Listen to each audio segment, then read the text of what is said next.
KLOS. Take it, Chris. Yeah, we are back. Chris Carter hanging out with Paul Tennant from Focal Point, one of the first bands, if not the first band, to get signed to Apple Publishing.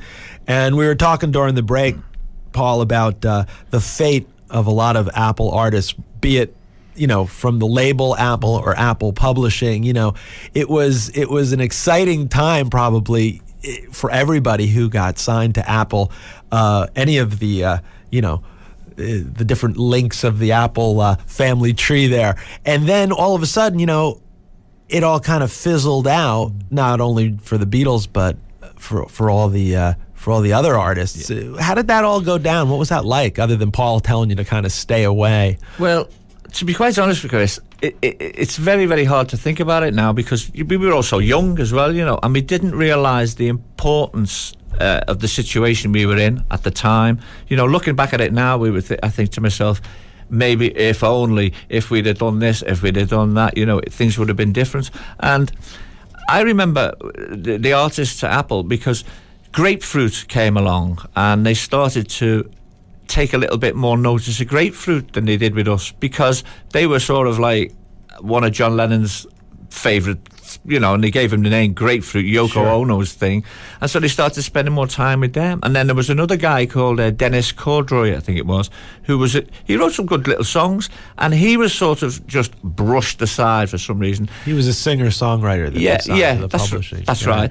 And there was one or two others, but I just think that the money that they spent was a lot of money they spent at you know, developing ourselves, Grapefruit and all them. And I just think somebody's come along at the end and looked and said, you spent an awful lot of money here and we're not getting anything back. And his name was Alan Klein. You got it. And I think that was it. That was just the end. You know, that was it. You can't trust these guys from New Jersey, I'm telling you.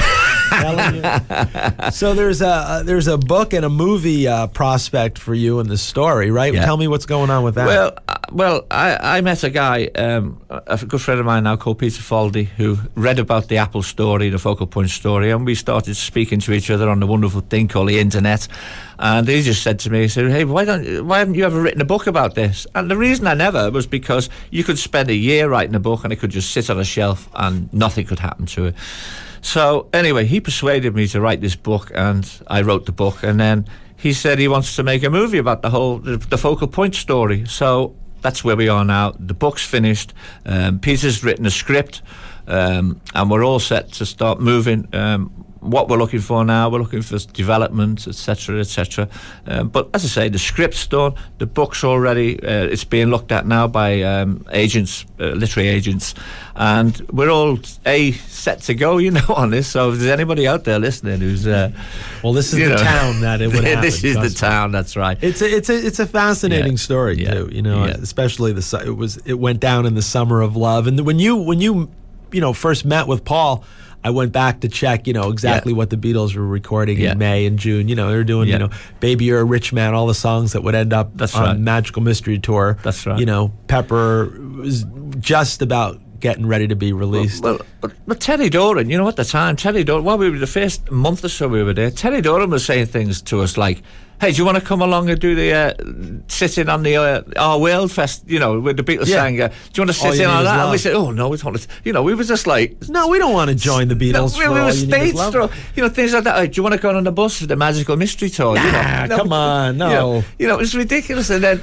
Terry Doran sat us down one day. We were in the Speakeasy Club, and we just finished... Wait, before you go into that, hold that thought. Why would you say no to performing with the Beatles and going on? I'm just curious. You know. I don't know. I think we were just a little bit starstruck, you know, and we were very young, you know. You got to remember, we were very, very young. But the Beatles were the biggest band on the entire planet at the time, and you were well aware of that. That's right.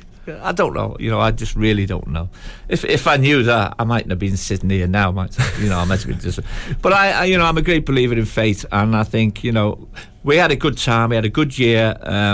Fantastic. We met a lot of people. We did some great things, and I sometimes think, well, if we hadn't have finished, then, you know, I could have been dead now from drugs or anything. You just don't know, and I think karma takes care of karma at the end of the day, you know.